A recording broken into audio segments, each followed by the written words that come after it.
Caitlin Flood, why are your jeans so dirty? Yeah, you probably can't see them. I can see them. Maybe, I don't know what camera you'd be able to see them in. No. I took coffee. We were on the couch, and our couch is White. cream. We're having, here in the studio, we're having a meeting this morning, and I put my laptop on the side of the couch to the armrest, and I saw it, and I had a black coffee in hand. I saw it starting to slide off, so I quickly grabbed it and then just like went this with my coffee and went all over the couch and all over my white jeans. So start off the day with a bit of a debacle. So it's funny if she does it, but if I had done that, or anyone else, I would have been like, my white couch. World War III. I haven't actually gone to check on it. I did spend a bit of time. I spent the rest of the meeting trying to scrub it out. It's been a busy day. It's like 4 o'clock almost, isn't it? What time is it? Yeah, it's 3. 3 o'clock. It's been a busy day. I'm tired too. Oh. It's very whingy at the start of this, Stop whinging. Anyway, let's chat food. What's on the menu today? Dan Noodles. Okay, Dan Noodles. Yeah. What makes it Dan? You've stumped me. I don't know the history. I know it's a Chinese Szechuan dish. Right. It's really easy to pull together, which is good. Yeah, are you Googling it? Yeah. I was just... I'm not sure why it's called Dan. I wonder if it's just like a translation thing or... Well, Dan might mean something. It might mean like pull or smack something. But they're different to the pulled noodles. Refers to a carrying pole that street vendors in Sichuan, China used to carry their wares. There you go. So I've just grated like 4 cloves of garlic, knob of ginger, got 4 thinnish spring onions that I'm slicing the white, and then I'll slice the green for the top. Some pak choy, and then the noodles. The easy thing about this is that you kind of make the sauce in the bowl. And then you add your noodles to the top and your greens to the top of that. And we'll kind of wok fry some pork mince. That's what the ginger garlic's for. But I know it looks like there's a lot of ingredients, but soya sauce, Chinese 5-spice, black vinegar, Chinese sesame paste. If you can't find Chinese sesame paste, or if you have some tahini in your fridge, that will work just as well. Or if you're really can't be bothered, or you want to, you could just use some peanut butter, to be perfectly honest. We'll have the same texture, obviously a slightly different flavour. But yeah, Chinese sesame paste. And then I use chili crisp. I think usually it uses like, traditionally I think you make like a chili oil, but I like to use chili crisp because I like the black bean thing, the fermented beans that are in chili crisp. Yeah, they are actually good. They're so crunchy yummy and delicious. Yeah, so I like to use that. Yes. Pork mince. I think I said Chinese sauce, and then noodles. So like these are like dried egg noodles. Yeah. Simple. Do you remember? You did a video and he called this boy choc. Boy choc. Was it? That was Daz's fault. Bok choy bok, yeah. Choy bok. That was Daz's fault. Daz. No. Did someone tell you to say it and then you said it for the whole video? Yeah, Daz. And you, Daz, and Mitch, no one picked it up until we watched the video. And we're like, it's not. It's my fault. Bok choy. It's all my fault. It was just really funny. Choy bok. I don't know if Daz watches this. Choy bok. Daz, if you still watch this channel, then you comment below whose fault it was. She's busy. She's too busy enjoying her Euro summer. She's hanging out on boats. Yep. Yeah. How was your weekend? I just worked all weekend, to be perfectly honest. That's boring. I think that's why I'm a bit sleepy today. I'm also sleepy because that beautiful, beautiful little thing. Loser kept me up all night, and it was very frustrating. And I yelled at him and kicked him out of the bed, and that's it. No more. He's not sleeping in the bed anymore. Well, you can check me on that next week. Some of the first persons to watch this, can you comment? Did Duck sleep in the bed again in the next 7 days? I'm done. I'm done with him. You went for a run in the rain? Yeah, that was kind of fun though. Oh, I don't have a spoon. I'm back. Okay. Talk to you, mates. Okay. I went to a bathhouse on the weekend. So one of those places you go in, you have like a steam, a sauna, and then you share a large bath with random people. You know what, it was really relaxing. Yeah, and it was quiet time. So a lot of them are quite social, you can chat to other people, but this was quiet time, so no one talked to each other. We just looked at each other awkwardly in the bar. No. Just didn't try to make contact. You're like, yeah. The steam room was nice because there was no one else in there. It was just me, and it smelled like eucalyptus. oh, that's lovely. Yeah, I love it was eucalyptus. That's hot. That's hot. That's too hot. This is fitting. That was too hot. Had to quickly get the pork mince in there before my garlic burned.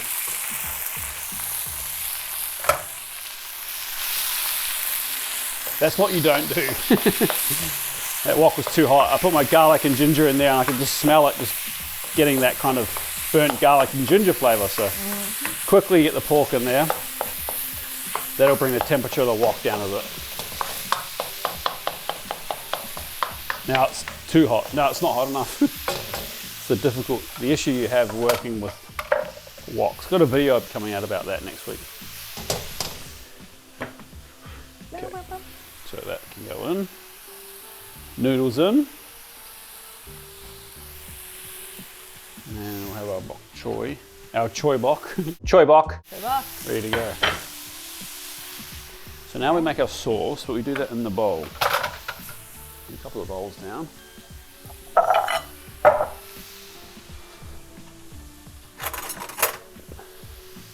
So we're going to add our sesame puree.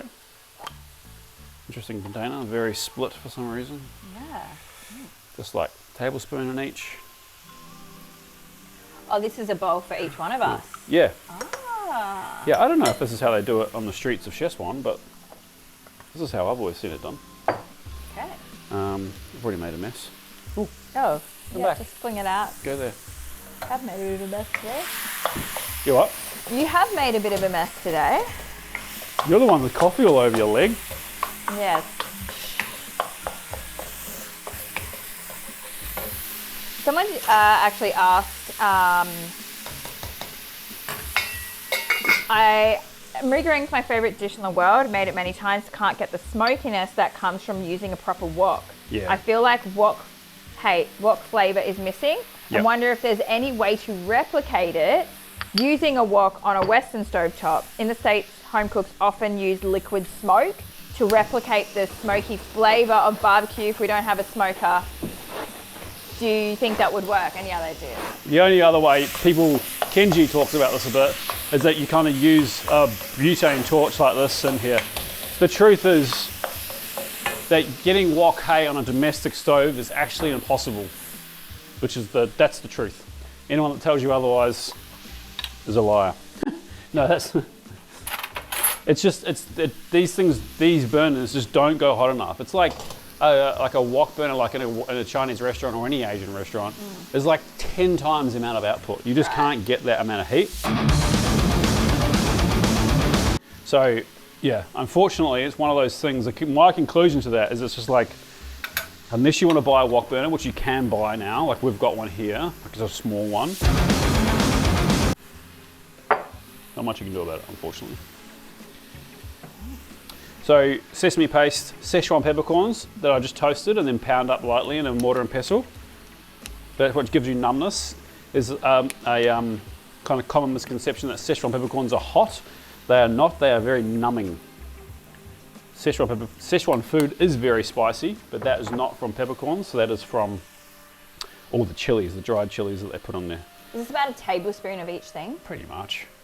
A little bit less, probably half of the soy sauce and vinegar. Yep. Tablespoon of the sesame paste, I use about half of the chili crisp, half soya, half black vinegar, a little bit of sugar just to balance it, maybe a teaspoon.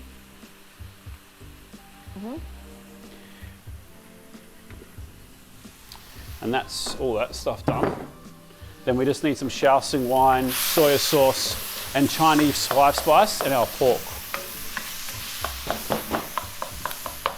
Really try and break your pork up a bit. This should be like, quite broken down, not chunky. Like mince? Yeah.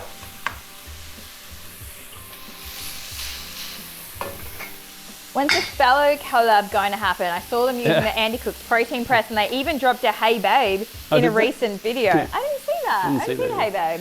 Are you guys keeping it quiet or is it in the works? I love both your channels.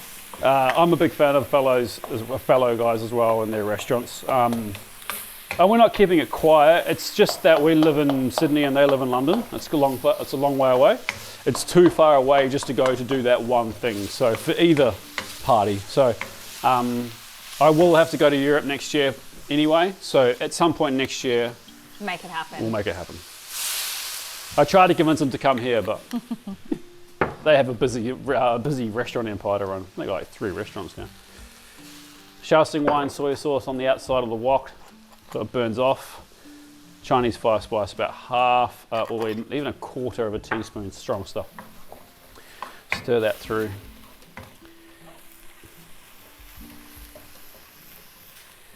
Do we have a recipe for this on the website? No. No. Well, we might, yeah, no. What? No. No, okay. We probably should do it though. That's all right. I'll try to write it based on what you've said today. We did make it for a short as well recently. It's just not out yet. Right, okay. So we'll have to get. But that will have a recipe? Oh yeah. Okay. So you just want a little bit of water for the sauce. So you're just going to take a bit of the hot water from our noodles. Say 2 tablespoons or 1.5 in each.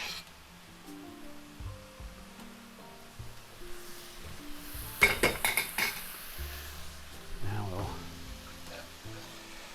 mix in our sesame paste. If you've ever made like a tahini dressing, it does feel like the impossible to mix the tahini into the water, but it does come together eventually. Okay. Can you please tell me what bay leaves actually do to a dish? Contrary to popular belief, bay leaves do have a pretty strong pungent or aromatic flavour. Especially, and this is the challenge, it's like go buy some fresh bay leaves, crunch it up, smell it, and you will smell the difference. I know sometimes people are like, bay leaves don't do anything. I disagree, they do something. They add like a herbaceous flavour. Recently used it in our fried chicken video, which I've never done before. Morgie showed us how to do it, it was really good. But yeah, fresh bay leaves are far more pungent than dried, as are most. They just weren't very common. They weren't very easy to find, and I don't know why. Because bay leaf grows. We've got a bay leaf tree on the sunny coast, but bay leaf grows pretty easily. Yeah. Okay, so that's the sauces mixed. Pork's pretty much done. Noodles are pretty much done. Pretty quick dish. Pretty quick dish. We're going to add our pak choy to the top of our noodle. Bok choy. Put that in there. Put the lid on. Or is it pak choy? What's the difference between pak and bok? I think pak choy's baby. I'm not going to say. That looks like a baby. The baby over there in the corner. Yeah, just looking out his window. It was raining today, so he had a Man, it's been raining every day in Sydney. It's doing my head in. I think we said that in the last video, and someone did say, yeah, you shouldn't have left the sunny coast. just letting you know it's not raining in Melbourne. Oh. No, I mean, but Melbourne has less rain per annum than Sydney. Sydney's a wet. Does it? Yeah. Yeah. Right. It's just like Sydney gets summer storms, whereas Melbourne doesn't. Yeah.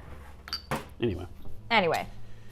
What's your guys' opinion on eating alone, and do you have any Sydney recommendations for this vibe? Love eating alone. You do love eating alone. I like it. I've done it like a couple of times. I got used to it when I was traveling heaps for work with Emirates. So, yeah, I thoroughly enjoy it. But I mean, I love watching restaurants operate. So, you know. Yeah. I think any place with where you can sit up at the bar or like the chef's table, and so you can watch the kitchen or watch the bar, is a really good place to go and eat alone, because there's still something happening. I had dinner alone at Polly in Sydney, in Surrey Hills, and sat at the bar, and I took a book, but I actually didn't read that much. I was too busy just watching people make cocktails. Shout out to Polly, love that restaurant. Yeah, it's good. We also ate at Esther the other day. That was very good. Yeah, that was nice. Little impromptu dinner. Where have you had dinner alone here in Sydney? Where? Yeah. Any recommendations? You've had dinner alone at Gimlet a lot in Melbourne. Gimlet a lot, yeah. I don't know the last time. I haven't eaten in Sydney alone for a long time. be honest. Where's the chef's table? Hmm? I like a little bar table. Anyway. You sit at the bar at Bessie's. Not watching the kitchen, but watching the bar. Okay, noodles. Probably could drain these into like a proper colander and lay those on top.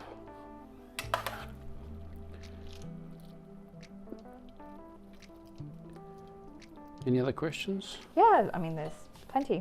Someone actually would like to know, most cooking content creators use Made In. Yeah. Is it really that good versus All Clad, etc.? Or is it more of a promo thing? There's no secret. Made In have certainly paid us to talk about their products, but most of the Made In that you see in the studio we paid for. I've never used All Clad. I do really like the Made In stuff genuinely.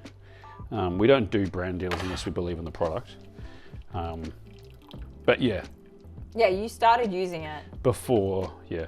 And I think, I mean, it's really simply made stuff, and I'm like, that's not derogatory, that's like a positive thing. It also just speaks to the chef in me. I just like how it's just like a simple stainless steel design, and they've marketed it like that too, right? Like they market it by being like, all these amazing chefs use our products, right? So it just speaks to me like the marketing is kind of marketed for my demographic of. So yes, we get paid to promote it, or have been paid, not constantly. We're not like a brand ambassador. But yeah, also it's very good. I enjoy it. Everyone says to use good olive oil, but what classifies as good olive oil? Cost, location, etc. That is a fantastic question. That's not easy to answer. There's so many. If you're using, it depends on what you're doing it for, right? If you're finishing something like a salad, or you want to finish your steaks with olive oil, then you want to use like a first press or an early harvest, you know, and it's like what these, you can see the color of this. I don't know if you can see that very well, but it's really dark, very green. And this is kind of like probably 3 or 4 months old now. So when it first got here, it was super green. It loses a bit of its vibrancy over the time, but like these like early harvest first press stuffs, they're kind of designed to be consumed pretty quickly. Yeah, and a finisher. I think to start, good olive oil, I think people mean extra virgin olive oil. Yeah.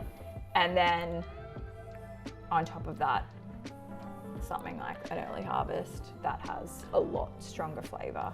Yeah, and there's different olive oils have different flavors too. Some are really grassy, some are less grassy. Yeah. There you go. That was literally what, 15 minutes? And the cost. I mean, you can get good olive oil cost. That is quite expensive. Yeah. But you know, you can get good olive oil in supermarkets that are not as expensive, or you can. Yes, Rich Glen is my favorite. I like Rich Glen olive oil. We're not paid to say that, by the way, either. If you're just at the supermarket and you want a good quality olive oil, Cobram Estate's good too, but there's lots of different. Cobram Estate have a first press, they have a. Yeah, they do have a early harvest. Yeah, that is really good as well. Pretty sure Cobram's in Australia and the US too. So. Yeah, they are. Yeah. But just it's like most things. It's like buy it, taste it, buy a small amount, taste it. If you like it, buy it again. If you don't like it, buy something else. You're done. Done. We need to save one because we need some photos, but okay, we can share one. And I think the deal is with this, you kind of have to mix it up, right? Get in there. Yeah. So that's.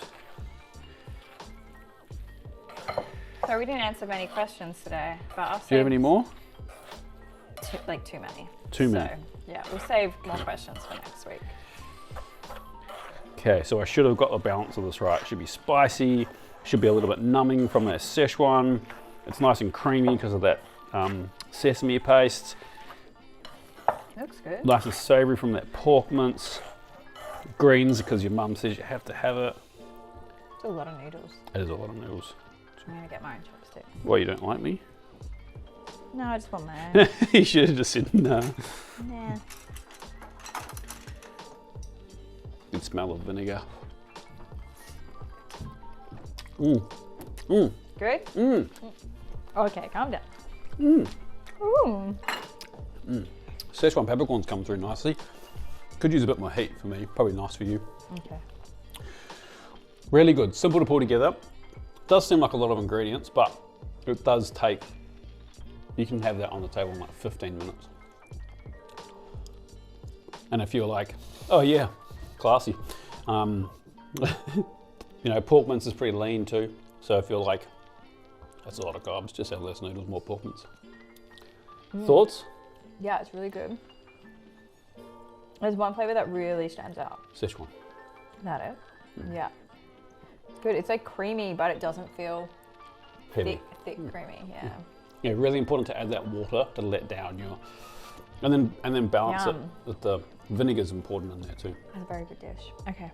That was quick. That was very, very quick. All right. I'll try to write the recipe.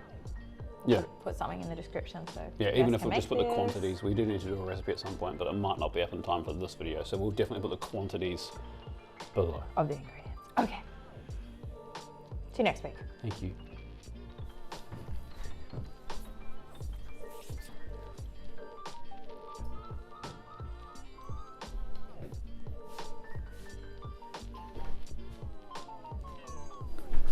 Not interested in today.